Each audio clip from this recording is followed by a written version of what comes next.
The lights are off and away they go. Extremely loose. He's managed to hold on and they get. He missed the complete. He's crazy stuff. Side Freitas is on the grass on the infield for 4. He slides through. He tags Richard Eck.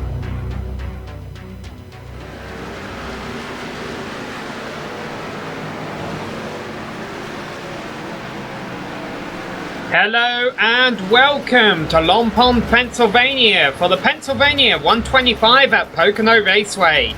This is round 17 of the 2016 Premier Racing League Coastal Safety Auditors Grand National Series, and we're going to have it all for you live here on the Global Sim Racing channel. Hi, I'm Samuel Ryman, and alongside me in the booth is Adam Young. Behind the scenes we have our director Joe Peak doing the button pushing, and our camera sets are provided by Dougie Beard. Some love it, others hate it, but however you feel about it, Adam, you're gonna have to be on top of your game if you want to win tonight at the Tricky Triangle. You really will, Sam, and this is one place that anybody that's ever set up a car here will tell you can never get this place perfect all the way around, and we'll tell you why in a second. This 2.5-mile, 3-turn facility opened up in 1971 and has hosted a variety of cars and motorcycles, from IndyCar to ARCA to SCCA to NASCAR. It is known as a challenging track with all 3 corners very different and all modeled after different tracks. Turn 1 is banked at 14 degrees and emulates the old Trenton Speedway. Turn 2, the tunnel turn, is kind of like Indianapolis and has 8 degrees of banking. And the final flattest corner, coming in at 6 degrees, is modeled after the famous Milwaukee Mile. And of course, we'll be going about 50 laps here for today, and these cars, these Class B Grand National cars, are held at about 60% fuel, so we're going to have to watch for the possibility of maybe a fuel mileage race playing out here for today. Of course, we're driving a fixed setup, and this setup, at least in my experience here, trying to take a few laps with these guys, is turn 1's going to be a little bit tight, turn 2's pretty good, turn 3's going to be a little bit loose, so we're going to keep our eye there. And of course, the weather here for today, we've got cloudy skies, which means this track should be pretty grippy with a track temperature of only about 68 degrees. Hey, let's go ahead and take a lap around this 2.5-mile track with our track guide. Hello everyone and welcome to the Global Sim Racing channel. I'm Brian Yazek, taking you for a spin around Pocono Raceway today in the GSRC Chevrolet Camaro. Pocono is a very, very unique track, 3 turns, and none of which are equal to the previous corner, all based after real-life other speedways. So, for the hot lap, across the start-finish line here, down this very long front stretch where cars could actually fan out about 7 wide if they dare to. Down into turn 1, modeled after the old Trenton Speedway in New Jersey, let it float through the middle. I personally downshift through here and just help it get a little bit of oomph off of the corner, because the way that these cars are geared, it just lugs out of the corners. Now, that's about the only spot I personally shift is out of turn 1, just to let it here. Turn 2, affectionately known as the tunnel turn, where the entrance to the inside of the track actually is. So here we go to turn 3. Down to the bottom, let it roll that bottom, back into the gas, let it float out towards the wall, back down the front stretch, and this very, very long front stretch. Fun fact, they have actually landed a plane on the front straightaway. It is long enough to do so. Down into turn 1 once again, let it float through the middle. You might see guys move up around there, but I still think that the fast way is going to be hooking this bottom right here, down into 3rd gear, up out of the corner, grab high gear just right about where that yellow sign is on the wall, and down the long pond straight right here. Turn 2, modeled after Indianapolis Motor Speedway, let it float through the middle. If you carry too much speed in, it will actually kill your exit run, which can be absolutely crucial to a lap time for qualifying or getting around an opponent. Turn 3, as the run progresses, you might see guys run way up here in this gray area. It was freshly repaved a number of years back, and that corner is based off of Milwaukee, so that's why it has that long sweeping feeling to it. Pocono is a big, long track, sure to provide some great action for drivers and fans alike. I'm Brian Yazek. This was the Pocono Raceway in the GSRC Chevrolet Camaro.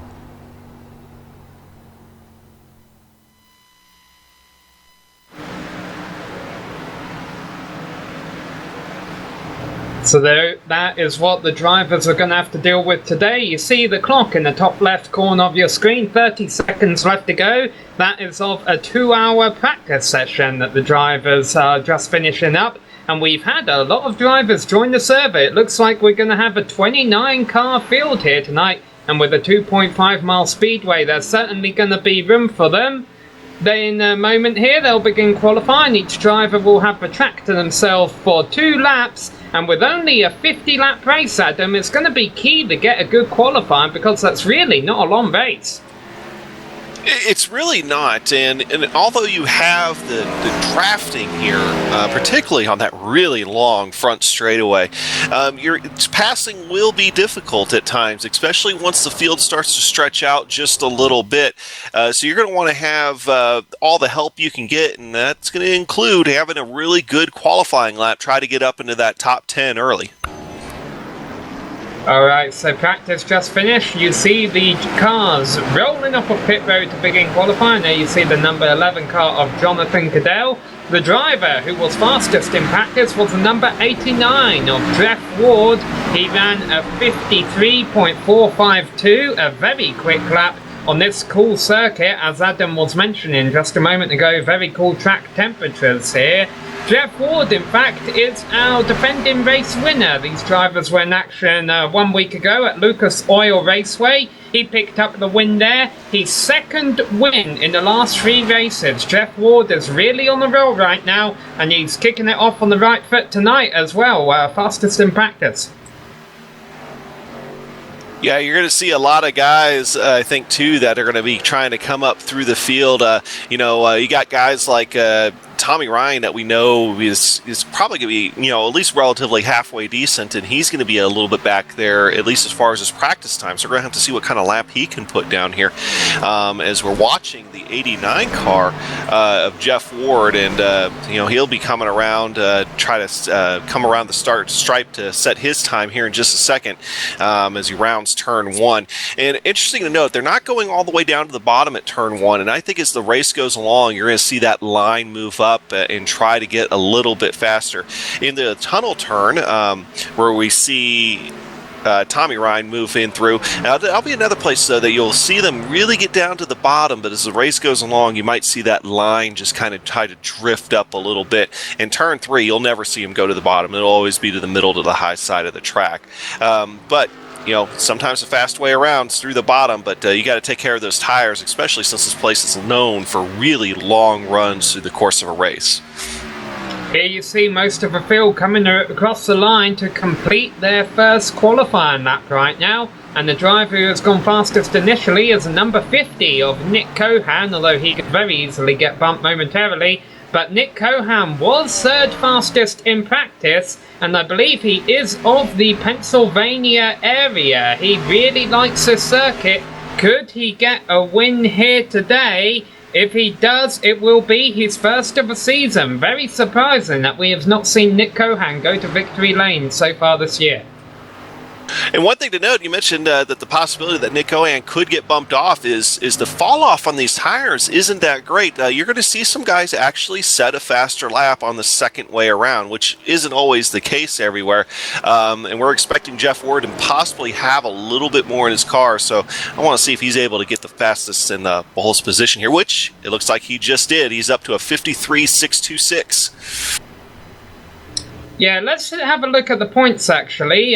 Talking about some of these top drivers here as they continue to finish off qualifying. Here you see a win locks you into the 12-car chase, and you'll notice a bit of a stumble on my part. The reason we haven't seen Nick Cohan win a race this year is because he hasn't really been racing in the series a whole lot, but we've seen him very active in other divisions and other series. So let's see how well he can do tonight. Maybe he could join these guys by the time the chase begins. But there you see Jeff Ward, James Kruller, Jake Wright, Brian Mellendorf, Jody Green, Paul Pepper, Brian Yarzik, Tommy Ryan and Woodrow Mahan all have wins. Other drivers sitting a little bit behind, trying to look for their first win of the season. But I'll tell you what, those 9 drivers who do have wins are definitely the cream of the field, I would say. It's very difficult to beat those drivers.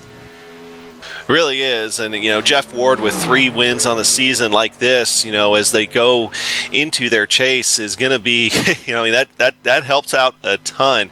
But we only 2 points behind, though, in that 13 spots, Jeff Ryan. So we're going to have to keep an eye on him. Yeah, Jeff Ryan is in the field tonight. In fact, he was, let's see, where was he in qualifying? He didn't put on a too hot of a lap, a 55.0. He's currently 21st in qualifying now of the 23 cars that have turned a lap. Now, there might be some drivers that elect not to turn a lap during qualifying just so they don't start in the middle of a mayhem. Or also there are some drivers who have picked up penalty points from past incidents, which is very possible given the fact that last race was Lucas Oil Raceway, which was known for having some beating and banning. So Gerald Livingston, Carson Orbay, Calvin Filarski, Randy Yoakum, Nick Thames and Brian Jarzik have not turned a lap during qualifying, and right now the session is ending and it looks like Jeff Ward is going to take our pole position. In fact, the cars are about to get gridded up here, so let's go ahead and give that Savage Spinners pole award to Mr. Jeff Ward by just 0.02 of a second over Nick Cohan. Lined up in third place will be Drew Carroll, and rounding up the second row there will be Troy Haight alongside him. He was also second fastest in practice. Watch out for that number 82 machine. Brian Mellendorf rounds out the top 5 ahead of Ricky Hardin. Jonathan Cadell and Tommy Ryan round out row 4, and then James Kahula and Woodrow Mahan complete your top 10, Adam. Starting on the inside of row 6 in 11th position, we have Pierre Daigle. On the outside of row 6, Jake Wright starting in that 12th spot. Row 7, Johnny Brugg finishing about a half second behind from the pole sitter, 13th position. And Bryce Whitson starting in 14th. Todd Kirkwood, 15th in the inside of row 8. Paul Pepper starting on the outside of row 16. Row 8th, starting 16th. Of course, he's won a race already here this year. Jonathan Lawrence starting on the inside of row 9. On the outside of row 9, Joe Hassert, 19th position. DJ Beverly in the inside of row 10. On the outside of row 10, Toey Schuin. Then rounding out the field here, the aforementioned Jeff Ryan trying to race his way into the chase. If he's going to do it, he's going to have to do it from 21st on the grid. Lined up alongside him, Don Runkle Jr. And then the last driver to set a time was Mark Nobert, a 55.4, which granted is less than 2 seconds off of Jeff Ward and around the 2.5 mile speedway. 2 seconds isn't too something to be too ashamed of, honestly. Brian Jarzik, Nick Thames, Calvin Filarski, Randy Yoakum, Gerald Livingston and Carson Orbay did not turn the time in qualifying. Calvin Filarski is not in the session, and right now we're just waiting for Jake Wright to get gridded up, and then the field will begin their 1 pace lap around here. And then we'll be racing for 50 laps around the Pocono Raceway. It looks like Jake Wright is going to make a pit start. It's one thing to keep an eye on is also going to be the start here. One thing Pocono's famous for is how much they spread out as they start going into turn 1 with that really, really wide front straightaway. It's always entertaining. So it'll be interesting to see how far these Premier Racing League guys are going to be trying to take it down to the inside and see if they can all funnel through and get through turn 1. If we have a problem earlier on in the race, it's probably going to be either in turn 1 or turn 2 on the first lap. I've got to admit, I hadn't checked our cameraman's work here, Dougie Beard, who sets up these cameras for us. I honestly did not know there was a stop sign on the front straight. I really hope no one obeys that during the course of this race. Of course, we don't expect them to.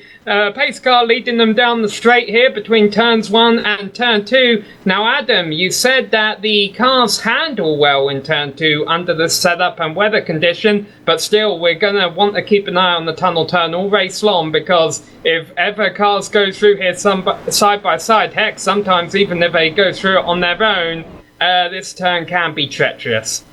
It really can. There's a little bit of a bump right where the tunnel goes underneath the track that can always try to upset the car. And not to mention, I mean, keep in mind that this corner is kind of modeled after Indianapolis. And one thing it does get pretty similar to Indianapolis is the fact that those turns there in stock cars are pretty much one groove corners.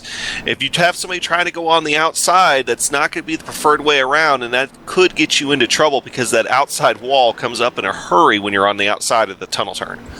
Coming up in a hurry is a green flag, and iRacing at Pocono. As soon as a pace car peels off, a green flag is flown. We're about to see that right now. It goes the Ford Mustang pace car. The hard left hand, Jeff Ward now has control of the field. Green flag is in the air, and we're racing for 50 laps. And Adam was mentioned about the field getting spread out. You already see Drew Carroll riding all the way down the inside, and they're not starting.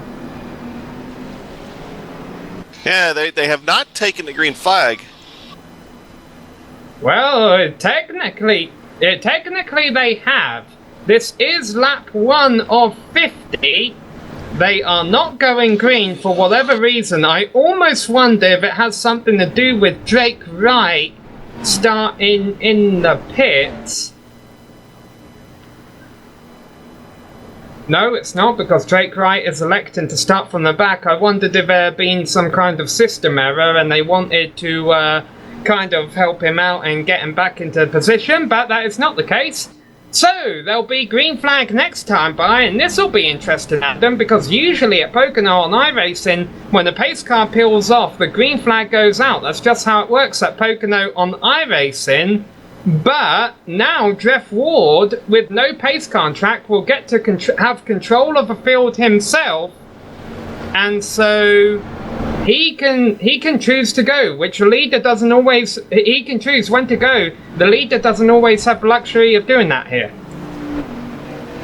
Not at all. So we're just waiting for race control to get these guys sorted out, and hopefully we'll get the green flag this time. No, it sounds the like real green flag. It sounds like they've made the announcement they're not going green again. Just had one of the guys come up, the best pit party ever. I wish I can get pit parties to go this great sometimes in practice. Well, the laps are clicking off.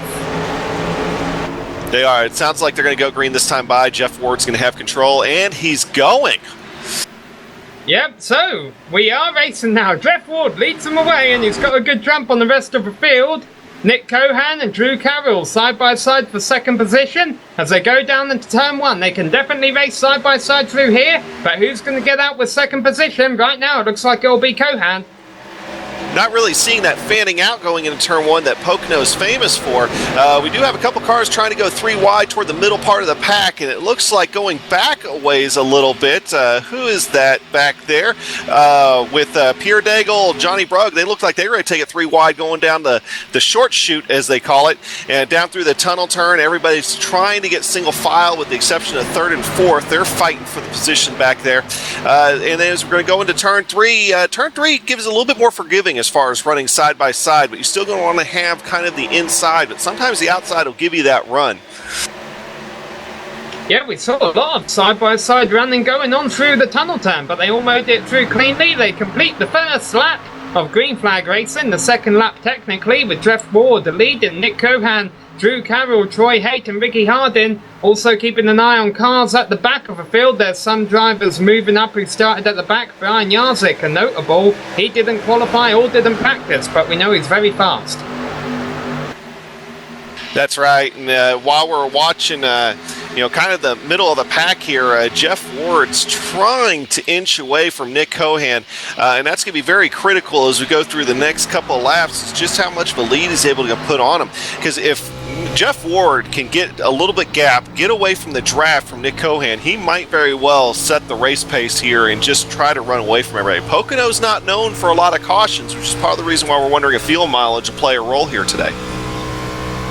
Meanwhile, we have been keeping an eye on the battle around 10th place. There's a couple of names significant around there. One is Bryce Whitson, who we're all used to seeing in oval races on the GSRC. Not in this series, though.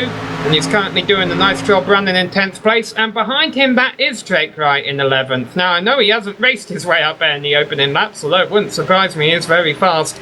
I do wonder if they added that lap of caution at the start to kind of give Jake Wright a position in line.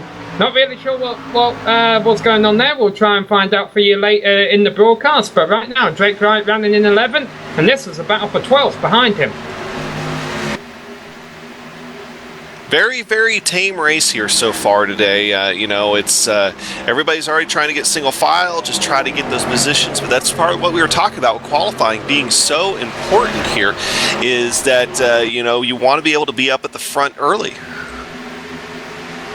Oh, looks like we've got a bit of a 3-wide forming between Joe Hassett on the low side, Johnny Berg on the high side, and Pierre Daigle in the middle. This is for about 14th position. They're going to turn 1. There's definitely enough room for it. Johnny Berg backs out, and look at this. Here's Brian Jarzik. He now moves his way up into 15th place despite starting at the back of a field. Now he's going to try and go inside more cars going by Joe Hassett for 14th.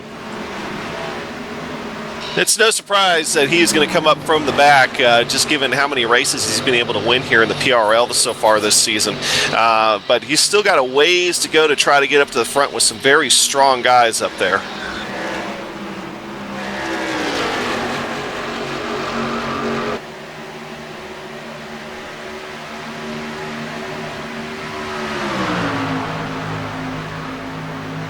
Watching the battle here with Bryce Whitson and Jake Wright. Very, very tough contest, and I think that using that draft right there is kind of helping them. You know, one thing you're going to see is some of these guys just try to tuck in behind people and try to save just a little bit of fuel.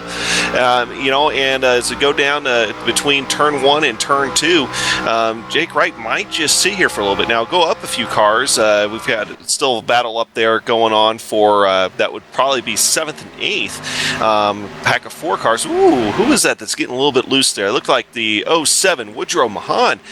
He's getting a little bit squirrely there in the tunnel turn. Probably just kind of hit that bump that we were talking about right above where the tunnel actually goes underneath the track. Now, of course, Pocono in real life has been repaved. That bump's been kind of smoothed out in real life, but here we still have the old pavement. That divot in the track, you still really pick up on it as you go through in these B-class cars. So Sam will be back here in just a second. Until then, we're going to go ahead and run with the show. Woodrow Mahan still running in 8th. He's up 2 positions from the start. Bryce Whitson up 5 positions from the start. And we'll go ahead and check in up front. We're not really missing too much action up there yet, as Jeff Ward is still leading the field above Nick Cohan, with Jeff Ward almost 0.2 of a lap faster right now. Granted, the gap doesn't look like that much, but Nick Cohan, as long as he can stay in touch with Jeff Ward, you know, those two should be able to run away, especially with that long, nearly mile-long straightaway. Going back a little bit, it looks like Tommy Ryan running right now in 5th. He's got his hands full with Brian Mellendorf right behind him. Is almost pushing him down the front straightaway. Brian Mellendorf backs off a little bit as they go into 1, trying to get that run. He's going to take a brief look inside, but he's not going to be able to get there. He might be setting him up more for a pass possibly in turn 3 as they get ready to go through the tunnel turn here. And if you watch real quick, stay on board right now with Tommy Ryan, you might be able to see that little bit of a bump as they go through the corner right there.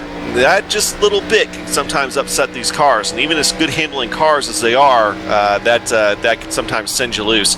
Kind of got up to the back bumper there. Mellendorf did on Tommy Ryan, and now Mellendorf is going to have to worry about Jonathan Cadell.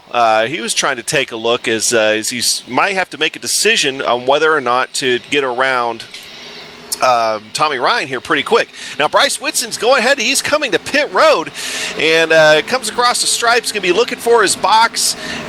this probably has more to do with fuel strategy. We mentioned that these cars are limited to 60% of their full capacity, so that's going to be something that that obviously we're going to have to talk about. And he's planning on them not having a lot of cautions. He's probably playing this like a road course and trying to play the race backwards at this point to make sure that he has enough fuel to go all the way. Of course, Pocono is long enough that he will not go a lap down, making that pit stop. In fact, we check in with the leader. The leader right now is entering turn 3 when Bryce Whitson is already almost coming out of turn 1. So he's got almost half the track ahead of him. Yeah, he overshot his pit stall, but the short stop strategy could certainly prove to pay dividends if we do go green to the end. So Bryce seems to be pretty happy, I suppose, with how much fuel he can get on board that machine. And it does look like it could go green for a while, Adam. The field has gotten spread out in these early laps. Yeah, and Bryce Whitson coming in like that is not a bad deal. I mean, now he's got clean racetrack all the way around him, so he has time to try to make up for missing his pit stall just ever so slightly. And the clean track around here is golden. You don't have anybody messing up the air in front of you as you go through these very tricky corners. Meanwhile, we did have one driver run into a couple of technical gremlins at the back of the field, Troy Haight, but he has since returned to the race. I believe he has fallen at least 3 laps down, unfortunately. That'll be difficult for him to get back.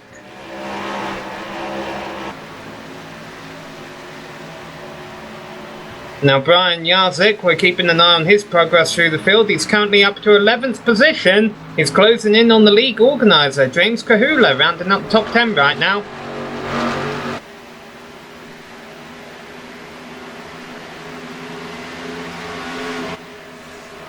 And of course, while we were watching the pit stop there with Bryce Whitson, Tommy Ryan has now been able to get onto the back of Ricky Harden. So now we've kind of got a 4-car pack right there, and it's really kind of do you try to make a move or do you try to save a little bit of fuel? And it looks like Mellendorf he's going to go and try to make a move as he gets onto the inside of Tommy Ryan as we start heading down the front straightaway.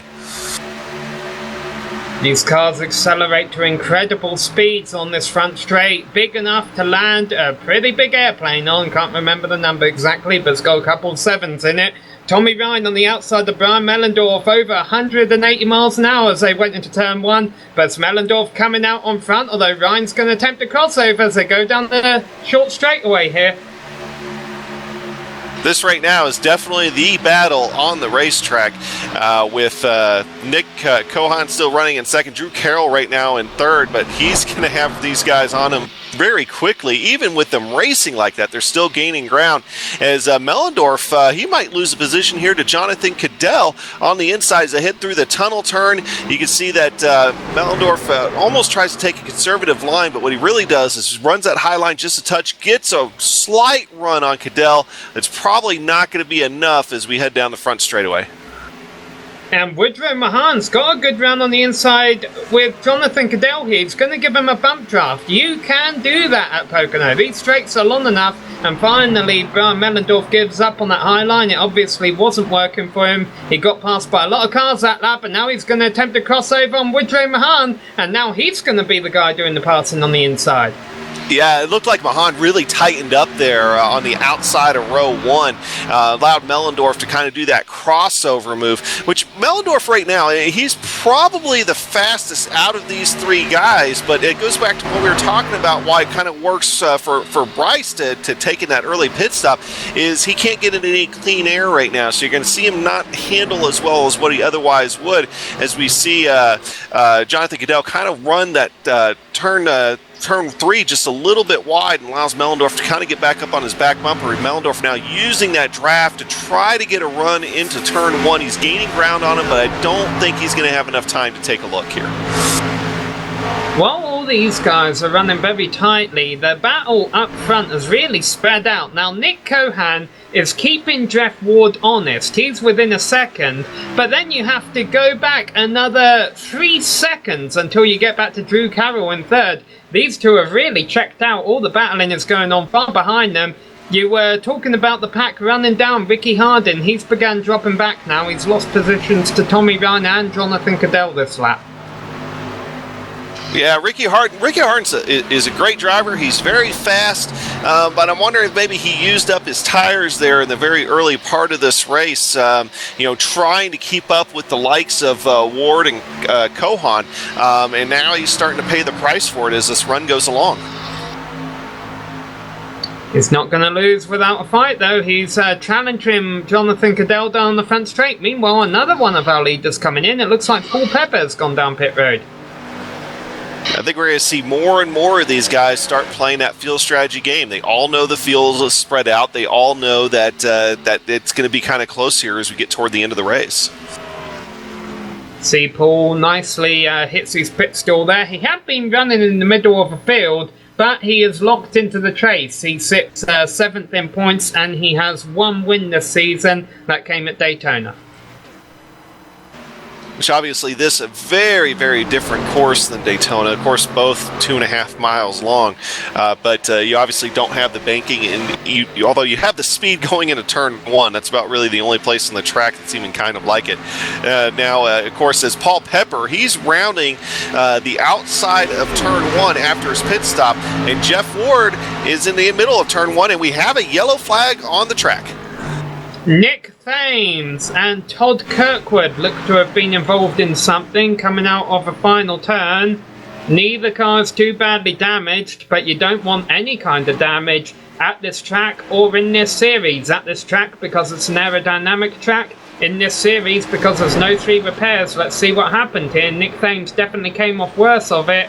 He gets loose on the grass, comes up, hits the wall pretty hard, and then I guess the other machine kind of got a little piece at the end there.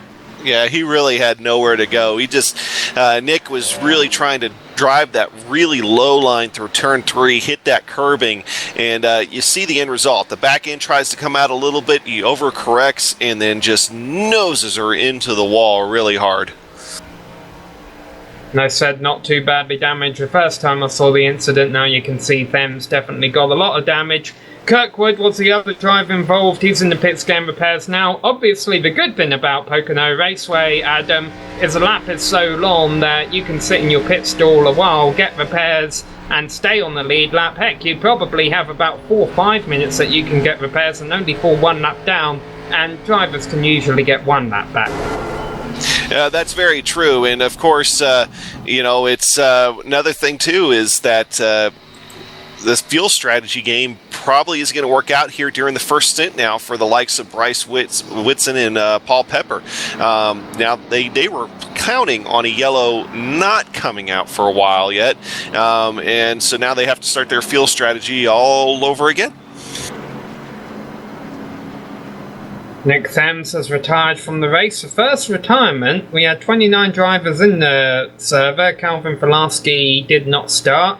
Nick Thames will not finish. Anyhow, pit road should be open for the drivers, this time by Jeff Ward, the lead in the field around Nick Cohan, Drew Carroll, Tommy Ryan and Jonathan Cadell behind them. Third place had just changed right before the caution came out. You saw it on screen. Drew Carroll took that position away. Where will they be coming off of pit road though? We're about to find out. Yeah, and I fully expect everybody here to take 4 tires. I don't see any reason why they wouldn't. And, of course, a full tank of fuel. Now, useful relative. These cars are limited to 60% fuel here today, which I do think is going to guarantee us at least 1 more stop closer to the end of the race as Jeff Ward hits his box. I mean, he has got the nose over the line. I was surprised they didn't tell him to back up. Surprisingly, all of the lead lap cars in the pits, even those who had pitted, they all take 4 tires, but Ward wins the race up a pit road, I think. Tommy Ryan is in front right now, but he's given at least one of those positions up. Did he beat Cohan for second? It is a very close race. Kind of wondering if might have been a little bit of contact there. If not, it was awfully close between Nick Cohan and Jeff Ward, as Jeff Ward did not have a good launch out of his box. And Ryan has dropped back behind Cohan, so it will be Ward leading Cohan back to the green. Anyway, we're going to take a quick break. We will be back for the restart here momentarily on the GSRC.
Hello and welcome back to Pocono Raceway. The pace car lights are off. We're finishing our first caution of a race here at this 2.5 mile speedway in Lompon, Pennsylvania. Your coastal safety auditor's lucky dog was Mark Nobert. He was able to get back on the lead lap. I think we had a couple of drivers not pit and take a wave around as well. We're going to restart with 25 cars on the lead lap. Couple laps down are Troy Haight, Todd Kirkwood and Nick Thames. And then Calvin Filarski did not start the race. Leading them back to green is going to be Jeff Ward and Nick Cohan. The way they the way they were ahead of this caution. So not a whole lot has changed up front, but lots of developing stories throughout the middle of the field. What's going to happen this time? This time when the pace car pulls in, we should get the green flag straight away, and that's a very good news for Nick Cohan, that he knows as soon as that pace car makes that hard left turn that he can get on the loud pedal. He doesn't have to wait on the leader, just the way the green flag works here, and we should have a good drag race going into the first turn, and that drag race begins now. Here we go, back to green, and it's a good restart by Cohan. Tommy Ryan is just pushing Jeff Ward down that front straightaway. He has to back off his rear bumper just a little bit, but Jeff Ward did not get a good start. It's going to allow Nick Cohan here to take the lead going into 1. Here's that fanning out. You've been talking about 3 wide, and we're talking about 3rd position here. Ricky Harding. Oh, we got an accident in the back. Car in the wall. We stay green as Brian Yarzik. Carson Orbay has also dropped back. So, Nick Cohan is now your new lead up front. He's got it from Jeff Ward. Ricky Harding in 3rd place, and into the grass goes Jonathan Cadell. He was running in top 5, bouncing, comes back up on the circuit, and a miracle that is still pointing in the right direction. I have no idea how he was able to do that through the grass like that. That was a heck of a ride by Jonathan Cadell there. We'll get an onboard replay of this. I'll tell you the battle up front has reformed. Nick Cohan has it over Jeff Ward right now, but Ward is definitely on the back of him. We'll take one quick replay here. There's Jonathan Cadell getting loose out of a tunnel turn. Of course, iRacing hasn't rescanned the circuit since they got rid of all that grass, and that's why Pocono got rid of all that grass in real life, to prevent incidents like that from happening. But as we look further back in the field, let's go back up front, because Ward is right behind Cohan. One driver still playing the fuel mileage game is Paul Pepper. As they went to green, he came back down pit road. He is going to try something here, so he's going to be getting somebody to keep an eye on as far as the fuel mileage race, should this go green the rest of the way. And Paul Pepper is one person right now that's hoping it will. But back up front, of course, Nick Cohan still leading this thing. Jeff Ward still second. Tommy Ryan third. And for whatever reason, saw somebody down there go really wide as we got a battle up front. Ward goes all the way down to the inside, but his car gets tight in the center. He kind of has to get back on the gas a little bit later than Cohan. That gives Cohan a run down the straight here as they go into the tunnel turn. Ward will have to try again next time by. It's very easy in that draft. And of course, we know that, no offense to Nick Cohan, but Jeff Ward has definitely been the faster guy here today for the most part. But Jeff Ward's got to get through these corners in order to get around him. And that right now, the advantage is going to Nick Cohan. He's going to have to try to get him here on the front straightaway, use that draft to his advantage. And while the leaders stay single file here, I'll make a note. I think the driver you saw having trouble, Adam, was DJ Beverly. I've seen him pull his car to a halt over in turn 3. It had a lot of damage on it. He has since retired from the race. And now we might get a look at exactly what happened here. Looks like he just goes wide. And does he make contact with the wall there? Okay, yeah, so in the middle of turn 1, slaps the wall, and I think he did enough damage to his car that he's like, nope, we're going to go ahead and park it and not get anybody else's way here today. And you see a new leader. Jeff Ward has just taken the lead from Nick Cohan a couple of turns ago. It was a relatively clean pass, you could almost say inevitable. I really do, and I think that Jeff Ward has the car to be able to set the pace here today if he can get some clean air, in which he has now with nobody in front of him. But one guy to watch out for them and kind of watch here the last couple laps is Drew Carroll. Now right on the back of Tommy Ryan. I think that Drew Carroll has been able to make up some ground on Tommy Ryan, and I wonder if he's going to try to make a run for third here or try to reclaim that third spot that he lost during the pit stop cycle. He's kind of taking a brief look inside of Tommy Ryan, and is he going to try to take him here as we go into turn 3? Indeed he will. He gets a great run and gets around him. And he is strategically positioning his car to prevent Tommy Ryan from getting the run of him coming out of a turn. However, Tommy Ryan has a nice draft going down the front straight, but he's not going to do anything with it. He knows if he battles too hard, that's just going to cost him time, it's going to wear his tyres out, and it's going to cost him fuel. So he's just going to lay back there in 4th place right now. And another guy to note is going to be Ricky Harden. Of course, we know that Ricky Harden has the capability of being fast. It looked like at the tail end of that 17-lap run that we had to start the race, he was starting to lose some positions. But it was Woodrow Mahan, I think, got into the back of them right there as he went through turn 2. Yeah, Woodrow Mahan's definitely been keeping his white and black number 7 machine up front there today. As I say that, it looks like he's about to lose a position to James Kahula coming up on his inside. Although they're about to go down the front straight here, with Woodrow Mahan having that desired high lane when it comes to a straightaway because he gets a better run off of a previous turn. But I think Kahula has a desired line for turn 1 here. Let's see if he can get this 6th position away from him. Nope, not going to happen yet. Yeah, Mahan lost a lot of time after that little bit of contact with Ricky Harden. I think Mahan got out of it to make sure that Ricky was able to gather it up. But the line that he drove really kind of cost James Kahula some time, and now James is going to lose that 7th spot to Pierre Daigle. Yeah, Pierre Daigle, not well, I say he's not a name I'm used to always saying, but he does sit 4th in the points despite not having a win this season. He's been in 14 races with 7 top 10s, so he only has a and that's not going to help him. He nailed the wall a ton there coming out of 3. Slapped it hard, just kind of tank slapped it where the front end hits it and the rear end comes around. And of course, a couple guys, including Mellendorf and James Kahula, have to take evasive action around him as we go to the replay on it. Well, commentators curse, talking about a driver who's not always up front but very consistent, having a really solid performance today, and this happens. Just runs out of room there on the exit of 3. 3 is definitely one of those corners that can sometimes just bite you. Well, Pierre Daigle is still on the track. He hasn't taken his car into the pits to get repairs, but obviously that's gonna... Whoa, he almost ran up the back of Joe Hassett there. It's gonna cost him time. It's probably gonna hurt his handling a bit, and that's Johnny Brugg behind him in 11th position. Boy, there's a lot of names here that I'm not used to seeing. And James Kahula was finally able to clear Woodrow and now has his sights set on Ricky Harden. James Kahula is going to try to make a run for the top 5 here in just a moment.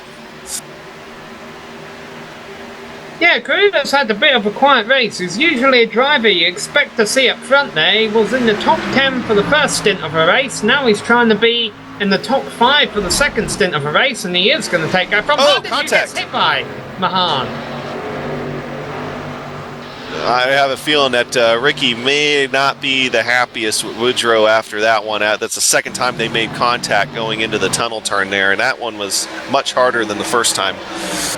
Brian Mellendorf was the driver who capitalised on that behind this pack and gained 2 positions in the number 41 machine. And Ricky Harden is actually bringing his car into the pits. Well, why not? He can probably make it to the end from here.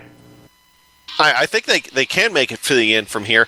And so this may not be a bad decision by Ricky Harden. Hey, I just got myself into a little bit of trouble. Let's go ahead and at least turn a bad situation into a good situation and hope this thing goes green the rest of the way and everybody else will have to take a pit stop where, hey, I'm going to be done.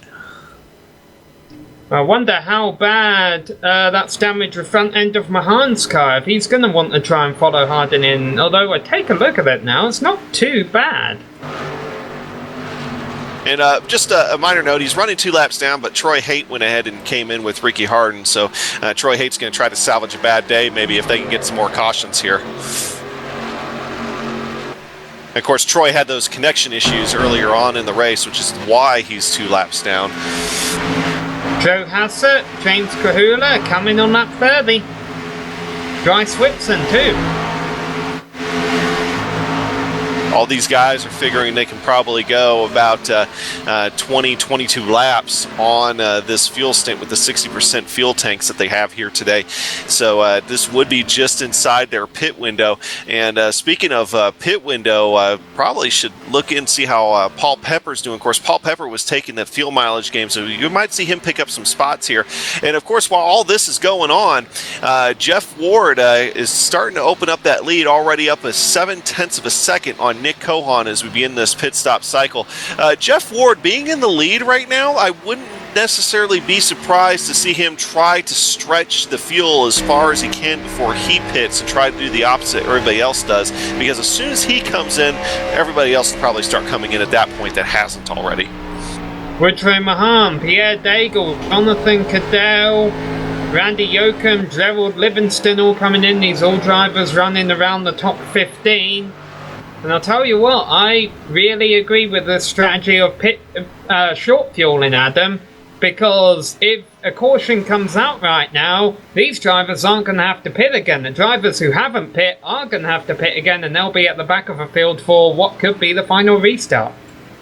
That's right. As we watch Pierre Daigle come off pit road, that's the short pitting thing works here. I mean, you almost have to treat Pocono in some ways like a road course. I mean, you've heard guys shifting here all the time in real life and everything else, from fourth down to third and all that, and almost trying to drive certain corners like a road course. Daigle's off.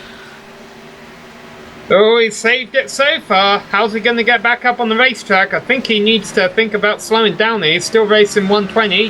Nope, he's doing all right. Nice save.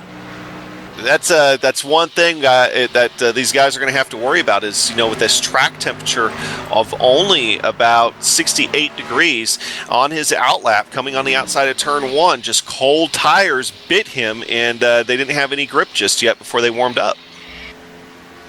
Johnny Brugg and Tony Sherwin, those are the two drivers you see there in the pits. But what I was getting at with the road course and the pit strategy here is sometimes with road courses you play the race backwards, and we're starting to see that with these guys with the short pit strategy, and it's not a bad move on a track like Pocono because you can pit and not lose a lap. Few of the leaders were getting very close to the wall coming off of turn 3 there, and that's the other reason, Adam, that you might want to save your pit stop. What if you end up scraping the wall, but you've made your final stop? You're stuck with that damage for the rest of the race. If you haven't made your final pit stop yet, but you do get in a wall, you can at least come down pit road in a couple of laps and get a fender pulled out. That's right, and some of these guys have had a little bit of contact with the wall. It might be worth staying in the pits that extra, 2 or 3 seconds to try to get that damage repaired, especially somebody like Pierre, who we've seen tank slap the wall once or twice here this afternoon so far. So he might be worth him getting that, but that's going to be something they might more consider doing under caution. But they're all playing the game right now that we're not going to see another caution here, only 16 laps from the end. Tommy Ryan comes into the pits from 4th place. He was behind Jeff Ward and Nick Cohan and Drew Carroll. Those three and Tommy have pretty much been the top 4. Oh, and we got a car spun on pit road there. Jonathan Lawrence, how the heck did he pull that off? Exiting his pit stall. Too much power. Cold track temperatures and cold tires. And here we'll see a replay. Loops it on around. He said, I forgot to check that there's no traffic coming before I get out on my pit stall. Oh, there's a car. Good thing I pointed backwards so I could see what was coming. Yeah, that's a good excuse. We'll run with that for him. Drew Carroll, 3rd place, into the pits. Top 2 yet to pit of Jeff Ward and Nick Cohan. This is another replay. Tommy Ryan saying, hey, am I going the wrong way or something up here? Jake Wright comes in from 6th, and Drew Carroll is in pit road now. Very unlike Jake Wright for us not to really be speaking of him. I know he started in the middle of the field, but would have thought, oh, I'm sorry, we got a car spinning. Randy Yoakum hard into the wall. That's going to bring out a caution. And this, Paul forgive Pepper, the expression, changes everything. It does. Paul Pepper had to take evasive action and got into the wall on the inside trying to avoid it. I kind of caught it beginning right at the start. Randy gets loose in the tunnel turn and then overcorrects, goes up into the wall, and you'll see Paul Pepper and then a couple other cars have to go in the infield, but Paul Pepper got the worst of it because he collected the inside wall. Yeah, and Tony Schuin, excuse me, he ended up having to take evasive action too, but he was lucky enough to keep it out of the inside wall as he took a nice little trip through the grass.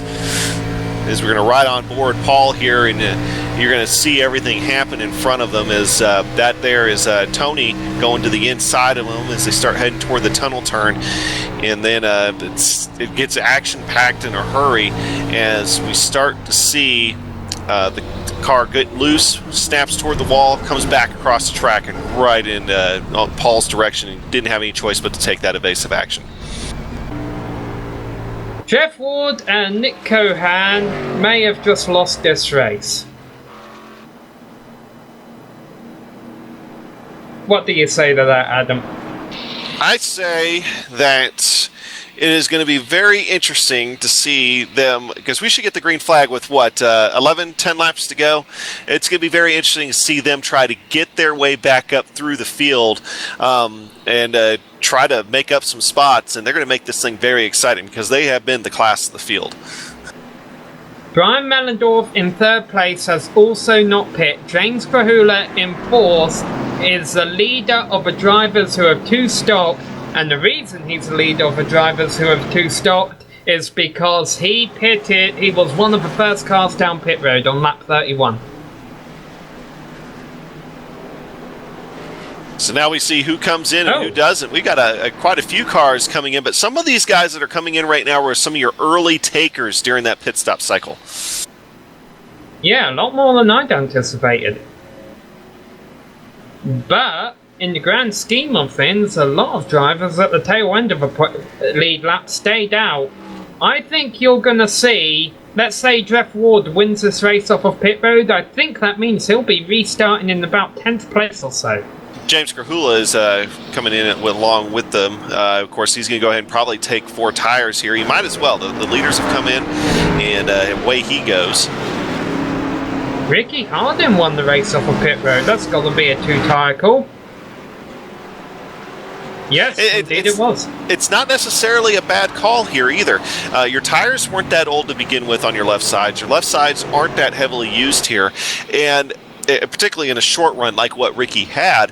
So you know that the equalizer here is going to be how many cars stayed out in front of him. So that could be the equalizer between him and the likes of Cohan and Ward here today. Well, there you see your list of drivers who have stayed out. Remember, we saw Ricky Hardin on 2 tires won the race off pit road. He's 9th. So top 8 are on old tires. Meanwhile, let's put the camera on our number 55 machine of Brian Jarzik. He's in 19th place. He has gotten our Coastal Safety Auditor's lucky dog. Only the second time we've seen a driver have that today, and we forgot to give our dog Brutus a shout out under our first caution. There he is again. Hi Brutus. Wuff wuff. I won't do that again. Anyway. You gotta laugh out of me.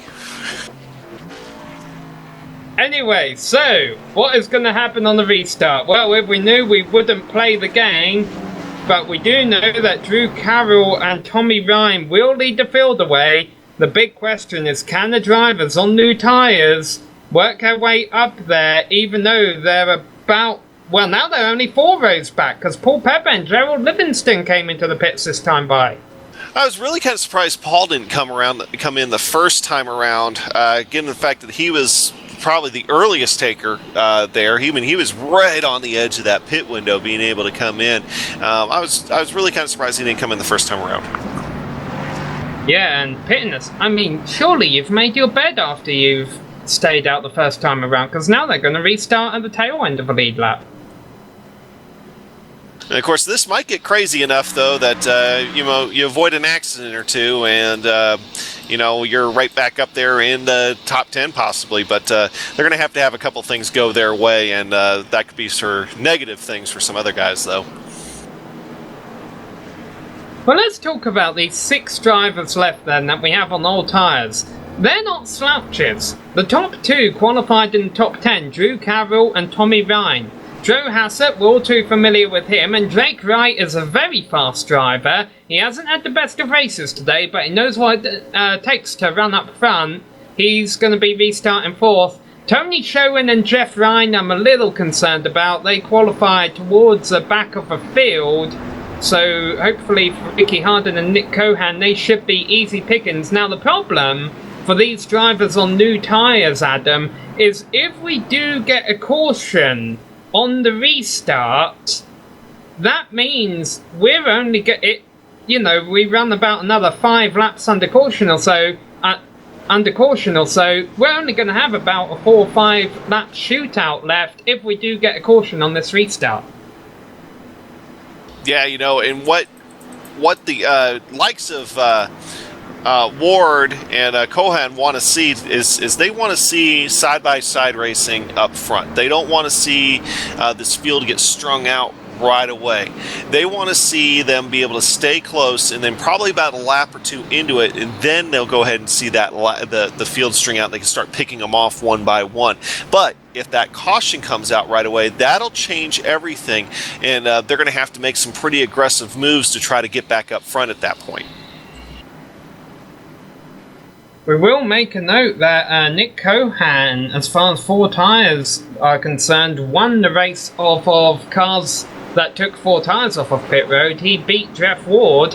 However, the last laugh might be on him, because that means Ward gets to restart on the inside lane in 9th place, whereas Cohan has to restart on the outside lane, granted run 1 row up, in 8th place. Well, we're starting to see everybody form up here as they get ready to try to navigate their way around turn 2, the tunnel turn, which, believe it or not, it can actually be kind of interesting even under yellow. I've actually seen some wrecks there under yellow in some official races here on iRacing. But what Drew Carroll needs to focus on, he needs to focus on trying to get that jump as much as you can anyway on Tommy Ryan and get in front of Tommy Ryan. Alright, well, in 1 turn, Drew Carroll is going to have control of the field as soon as the pace car peels off, and Tommy Ryan should know that. Let's see if Tommy can do what we saw Nick Cohan do earlier and actually beat the leader across the line. That's legal in this series. And then what will happen behind them? Will there be a stack up as these drivers on old tyres drop back to the drivers on new tyres behind them? We're about to find out. Ford Mustang pace car, hard left turn, Drew Carroll has control of the field, and it's a horrible restart by Tommy Ryan. Yeah, Drew Carroll got a fantastic jump there, and of course Tommy Ryan failed to get off the line quickly enough. And of course through the middle part of the field, we're already starting to see cars try to fan out just a little bit going into 1. We've got a couple of cars trying to go 3 wide on the exit of 1 here. Look at Nick Cohan. He has carved his way through the field after restarting in 8th. He's already up to 5th. He's right behind Hassett for 4th. But yeah, oh boy, this is going to be ugly in the tunnel turn. Ryan clip showing a little bit. Wow, how did they make it through that? That's Brian Mellendorf coming through on the low side. That was some fantastic driving back there, and got the 11 car back there. Hassett hits the wall out of turn 3. He spins, goes down pit road. Hopefully that won't bring out a caution. Well, he might be far enough down where that won't bring out a caution, but that was definitely a hard hit. Very unfortunate too. He was running all on his own in the top 5. He had gotten out of that hornet's nest. See a replay of it here. The hornet's nest, meanwhile, is still buzzing.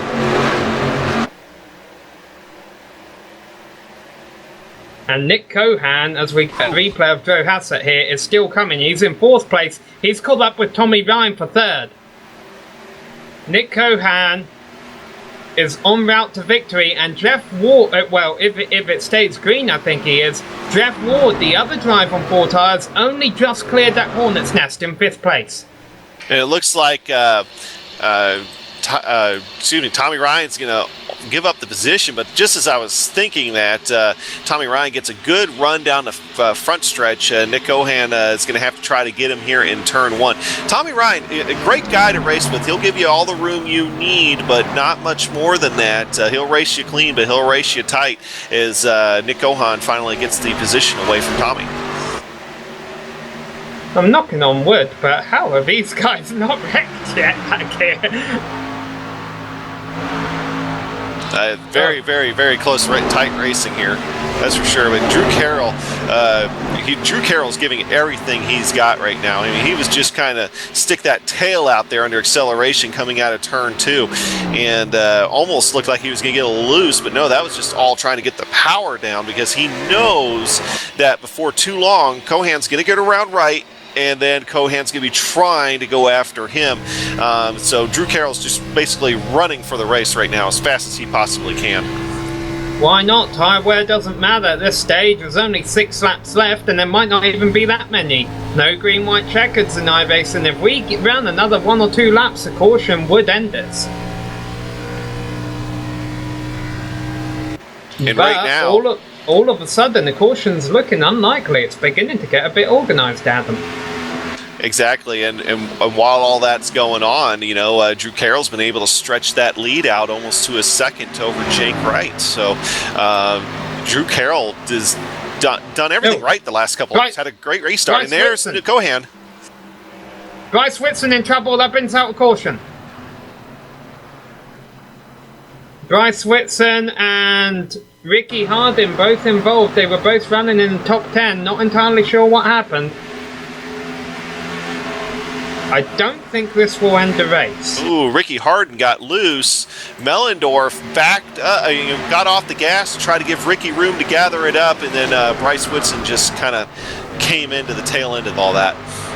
Oh, almost went over.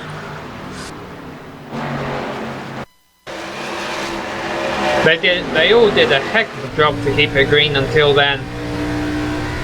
It's a shame we finally see the caution come out, but I think we will get this finished under green. We ride on board. Brian Mellendorf's on board now. I wonder if we're going to have a 1 or 2 lap shootout. And, you know, as that yellow was coming out, Cohan was about around Jake Wright, but wasn't quite there. So Cohan's going to start right behind Drew Carroll. Drew Carroll, if there's a 1 or 2 lap shootout here, he's going to have to get a heck of a start to try to get away from Cohan. Yeah, it's almost better, in my opinion, that Cohan didn't get by Jake Wright. The fact that he gets to start right behind Carroll. Yeah, it might work out to his benefit, but you know, he's going to have to get as good of a start as Drew Carroll. He's going to have to be right on his back bumper. He's going to have to be one of those guys that's pushing the guy in front of him as they go into 1 on the restart. We are going to get a restart, I'm pretty sure. We've got 6 laps left to go, and they've already been following the pace car for a lap. It'll be most likely 2 laps. And of course, iRacing doesn't do cautions after the white flag, so if they make it to the white flag, they'll make it to the end. In fact, there's a couple of drivers so sure that they're going back to green at the back of a pack that they're coming into the pits now for new tyres, including Paul Pepper and a couple others who encountered trouble under the last run. We're going to take a quick break. We will definitely be back in time for the restart, and you're not going to want to miss this one.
Welcome back to Pocono Raceway. You see the pace car lights are off. 3 laps to go right now. When we get the green this time by, it will be 2 laps to go.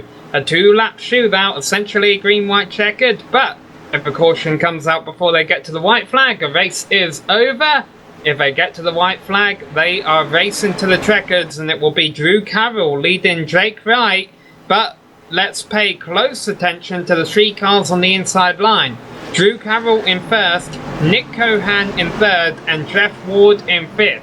What's key there? Well, Drew Carroll has the desired track position. He has control of the field in first, and then Nick Cohan and Jeff Ward in third and fifth have been our 2 fastest cars all night long. They will be restarting right behind Carroll on 4 fresh tyres. Ford Mustang pace car leading them through turn 3. They're coming to the front straight right now. For the final time, we'll see the pace car, hopefully. And it's about to make a hard left turn. Drew Carroll has control of the field. Green flag goes out. Nice restart by Wright on the outside. Yeah, Drew Carroll did exactly what he needed to do. He was able to get out in front of everybody. So now he got a great restart as they go into 1, but already Cohan trying to take a look as Carroll's going to try to force the issue, but Cohan might have the run here going into 1. Nick, oh wow, and coming right up, Jake Wright trying to get involved too, and Cohan's out in front. Wow, that's a big tangled mess of cars right there. There's a couple of car contacts that were involved, but everybody holds it together, keeps it straight. We're headed to do an exciting finish here. That 11 is Jonathan Cadell. Where did he come from? I think he restarted in 6th and he's up to 2nd. We got a couple of cars off out back. Ricky Harding again. We stay green for now. Cohan's doing his best right now to get out in front of Cadell, and that very well, I think that was the move that ended up winning. It's going to win Nick Cohan here the race as he comes across the line in first, Cadell second, Jake Wright in third, but still a battle going on between it looked like Ward and Carroll. Yeah, Jeff Ward, it appears, has been the fastest car all night long, but he's been stuck back in traffic, can't get out of it. In front of him, Drew Carroll and Jake Wright get together. That pushes right back. Carroll cuts back down. Paul in front Pepper's of going Ward. around in the back of the field. Oh boy, Carroll But they're gonna finish under green here, white flag lap. Yeah, Carroll driving really defensively in front of Tommy Ryan. This is all going on for third. In front of him, Jonathan Cadell riding in second quite nicely. Nick Cohan about to lead the field through turn 3 for the final time. Oh, turn 3, we got contact for 3rd, 4th, and 5th. Tommy Ryan's trying to keep it out of the wall. We got a wreck going on in the middle of the backpack. But Nick Cohan, the Pennsylvania native, crosses the line for the victory as they're all wrecking behind. And they're still wrecking across the start-finish line. Yeah, Gerald Livingston was pointing backwards. Tommy Ryan in that pack right there, and about, I think it was 3rd, 4th, 5th, and 6th. In that area right there, it was the first bit of contact that you saw, and it was almost like we had 2 or 3 separate accidents that happened there, Sam. Wow, boy, we just caught the start of that replay. There we go, now we're going to see the full replay, and you see a couple of hard hits there. Good news is it all happens out of turn 4, so some cars, despite the fact that they were flying upside down, pointing backwards, they all still made it to the finish line. Yeah, I knew that we were heading for an exciting finish there, and man, I tell you what, wow, look at that hard contact, the 66 car. Sorry, forgive me for not having a name right there Jonathan in front of Lawrence. me. And Jonathan Lawrence, that was a hard hit there coming to the line. Tommy Ryan just keeps driving until he crossed that line. He was doing everything he could to try to keep the car straight and just try to salvage what he can once he broke loose there. I mean, they're 3 wide going into the final corner, and you know, you knew something had to give right there, and unfortunately ended up being Tommy Ryan, and man gets up in there, and I think he made contact there also in that, and there's Jonathan Lawrence, and here's his hard hit. Yeah, now you see another wreck what's going on in front of that. We're going to ride along here with Jonathan Lawrence on this whale of a ride as they start to go through turn 3. You should be able to see the contact in front of him. That's probably the second wreck that happened behind Tommy Ryan, and then he just gets turned, and then once the front wheels grip, it'll shoot him back in front of the track, and bam! That's all she wrote for Jonathan Lawrence's day, as he's going to stop just short of the line. I think he was able to limp across, though. I don't think he was had to take a tow. Did he do it in reverse? It almost looked like he was doing it on reverse there from the onboard. Meanwhile, if he could have, he would have gotten out and done it Ricky Bobby style. Yeah, meanwhile, this isn't a blown-up car you're seeing here. It's Nick Cohan doing a pretty impressive burnout on the front straight. For our Pennsylvania fans, he says he loves this track, and now he's proving why with a victory here. And that was a very good pass on the restart. He did exactly what he needed to do. Well, we're going to take a quick break. We will be back with a full race rundown and driver interviews. Don't go away.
Hello and welcome back to Long Pond, Pennsylvania, where we just witnessed the Pennsylvania 125 at Pocono Raceway, round 17 of the 2016 Premier Racing League Coastal Safety Auditors Grand National Series. For most of the race it was clean and green until they came out of a final turn on the final lap, and that really mixed the order up a bit. Here's how they crossed the line, whether they were pointing in the right direction, backwards, upside down, sideways. It was Nick Cohano, all four wheels pointing in the right direction, who took a win by less than a second over Jonathan Cadell. He really got a surprise second place finish there, I would say.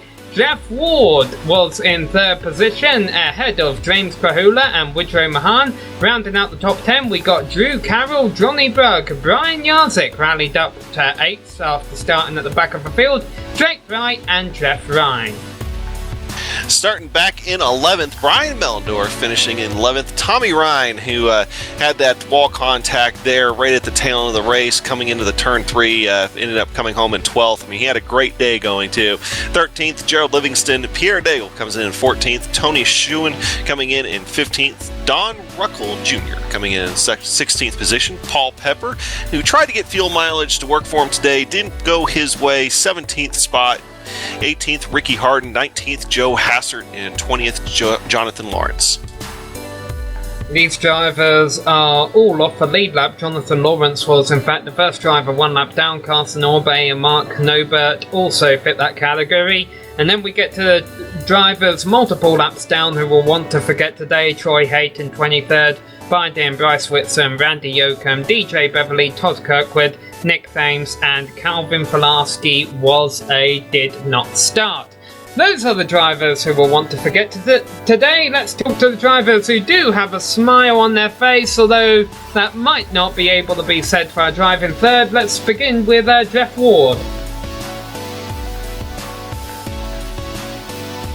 Jeff, you were dominating the first half of the race, but at the end of the race there, you kind of got mired back in a bit of traffic, just couldn't make it through at the end. Yeah, Samuel, we brought a pretty good piece here tonight. Usually whenever you get the pole and, lead the most laps like that, you want to try to win these things. But, I got to say congrats to Nick. If we wasn't able to do it, I knew that I felt like he should be able to get the win because he was right up there with us all night and definitely deserved it. But, we got caught back there and a couple yellows didn't fall our way. And I definitely was terrible on restarts. That last restart pretty much ruined any chance we had of driving up there to the front. And then, you had those couple guys there that was on older tires. And I feel like I may have been make a couple moves there when we was 3 and 4 wide, but I'd rather take a top 5 and not wreck anybody and try to get home with it in one piece. So, but third place, man, we got the Cup race tomorrow. This gives us some nice momentum going into that. So we'll take it. Yeah, absolutely. In hindsight, do you think you should have pitted before that late caution came out? But before the caution came out, and then obviously you wouldn't have had to have pitted under the caution. How far were you planning on going? How many more laps could have you run before that caution flew? I was going to pit on the lap that the caution flew. I was watching Nick in my mirror, and he hadn't pitted yet. So I was definitely going to hit pit road right there on that lap. And I think it was lap 36. I wanted to try to stretch that last run 15 laps. But, if we would have done that, it looks like it would have been the race-winning move. Maybe if I could have held Nick off if things played out like that. But, we stayed out, and that's just the way it goes sometimes. That's racing, and we'll have to get them next time. Still, though, you have won in the last 4 races. You have won 2 of them. You have more wins than any other driver this season. 3 wins in total in the 17 races that we've seen ran. What is it about this car and this series that has made you successful? Well, this Xfinity car just kind of fits my style. Like you said, I don't know what it is. We go to the Cup car, and we're pretty much fighting for 5th place, a 5th place car usually, and then we get in this car and we're one of the top 2 or 3 cars. So I don't know what it is, but we'll keep digging at it. Hopefully this will start transferring over to that Cup car, and we can get some wins over there. I wish we had a couple over here and a couple over there, and that'd be nice. But we'll keep digging at it. All right, well, thanks for coming to talk to us, Jeff, and we look forward to seeing you back in the interview room soon. Hey, maybe you'll be in Victory Lane again next time. All right, thanks, man. So that was our third place finisher, Jeff Ward. Let's move one spot up the podium. Adam has caught up with Jonathan Cadell. Yeah, driving the 11 car here tonight, bringing her home in second place. Jonathan Cadell, man, it was a real exciting final restart, especially you having to come from 6th place all the way up to second. Tell us about that final restart. I caught Jeff Ward sleeping a couple times, and luckily he was on the inside of me on that final restart, and I started going, he didn't, the bottom lane opened up, and I was just along for the ride after that. Yeah, and it definitely, of course, once you got clear there and it started getting comfortable in second, man, it got real busy behind you. But of course, your night, I mean, you were in the thick of it with a couple of battles there all night long. Was there anything about this race that really stood out to you? The whole race did. I was, up towards the front, and one of those restarts, got loose off the tunnel turn, went all the way back to 18th, short pitted, got back in the top 10. And caution comes out at the pit again, went back to 12th, 13th, and so it was all over the place. Everything stuck out about this race. Yeah, I understand that, and of course, it was real exciting to watch up here in the booth here for tonight. Now, as far as these Xfinity cars, and how well do these match up with you? Do you like driving these cars, and what do you feel about Pocono here and running this track? Not usually a big Xfinity fan, but with the cloud cover we had here and the Xfinity car at Pocono, you could just drive it in there so hard. I know when I first got into practice, I was a second off because I was driving it very easy like I would a Cup car. I was like, let me try to drive it in there real hard, and I did, and it stuck. And so it makes for some good racing because we could just drive it as hard as we could, didn't have to worry about losing control. So it was pretty fun. I like these little Xfinity cars. All right. Well, hey, John, it was a real pleasure watching you try to come up there through the end, especially right there at the tail end. It was real nice watching you all day. Congratulations on your second place finish. You have anybody you'd like to thank here real quick? I'd like to thank my teammates at Steel Horse Racing and congratulate Nick on the win. I was trying to pull Dale Earnhardt there and just block everybody for him at the end because I knew I didn't have anything for him. So thank them. Thank all my viewers on Twitch and YouTube. They've been watching me all year run this PRL deal. And thank you guys for the broadcast. Y'all put on a top-notch product. Well, thanks, John. And, 2 starts on the season, 2 top 5 finishes for Jonathan Cadell. And I think Sam has caught up with Nick Cohan in the winner's circle. Yes, let's go down to Victory Lane where Nick Cohan is there for the first time this year. And it's a Victory Lane he's all too familiar with. Nick, you love Pocono, and now you got another reason to love it. I'm running out of reasons I love it so much. How did you get that win done? I mean, honestly, I thought when the caution came out and you and Jeff hadn't pit yet, that almost wrote the end for you. I honestly thought it was over for us both. We were both even messaging there saying, well, we got, robbed there. And the second to last restart, I got a good jump to the outside, and I got like two cars right off the bat there. And I got by another one a couple corners later. Then we ran a couple green flag laps there. I got by Tommy, and I was side by side with Jake there when the caution came out. I really thought I was second, and I was like, damn, I'm gonna be third on this start, and I didn't think I was gonna be able to get a good enough start. I thought Jake was in the prime position there, and I really didn't get a great start, but I just go through the gears so good, it feels like, and I chased Drew all the way down to the bottom there. He did a good job trying to keep me down there, but I wasn't giving up. So it was pretty exciting off turn 1 there, watching in my mirror, blocking everybody and just trying to make sure you didn't run into anybody. And props to everybody for going 3-4 wide on the backstretch there without causing a big wreck. This is only your third race of this season. You're running out of time to really make the chase. Has it entered your mind at all to try and break into the top 20 in points? It hasn't until now, but I haven't really been, Mondays are kind of hard for me to get on, but lately it seems like they've been a little easier. So gonna try and come around a lot more and see what we can do. I'm just gonna, like tonight and last week, just racing here to get a win, just for fun. I love running this league. We got a great bunch of drivers, and I love running here. And any chance I can run here, I'm gonna do it. And especially when it's at a track like Pocono. Had that caution that interrupted your strategy not came out, do you think you could have beat Jeff Ward in an upright race up front? I don't know. I was planning on trying to beat him on some sort of strategy somehow, but speed-wise we were so close, but I just couldn't get through turn 3 the way I wanted to, and he was killing me in turn 3. I was pretty equal with him through 1 and 2. Some laps he'd be a little better than me, some laps I'd be a little better than him, but turn 3 I would just lose just all that time I gained in 1 and 2, and I just could not figure it out for some reason. And I don't know, and that's the most important one, the last corner, and I don't know if I would have had enough for him, but like I said, I was trying to plan some sort of strategy there. I was trying on the whole race, just trying to figure out turn 3, and it just wasn't working out, so I had to try and figure something out, and that caution really threw a curveball in the whole strategy, and I really thought it was over then. So did I, honestly, but you certainly proved me wrong, you proved yourself wrong, you took a victory, and I'm sure it won't be the last time we're talking to you in the victory lane today. That was a very well done race, Nick, and we look forward to seeing you again. Thank you, Sam. Well, just gotta thank Steel Horse Racing, CJ Automotive for being on the car tonight, House of Jerky, it's first win for them, K&N, and congrats to my teammate John. 1-2 finish tonight for Steel Horse, so it's awesome.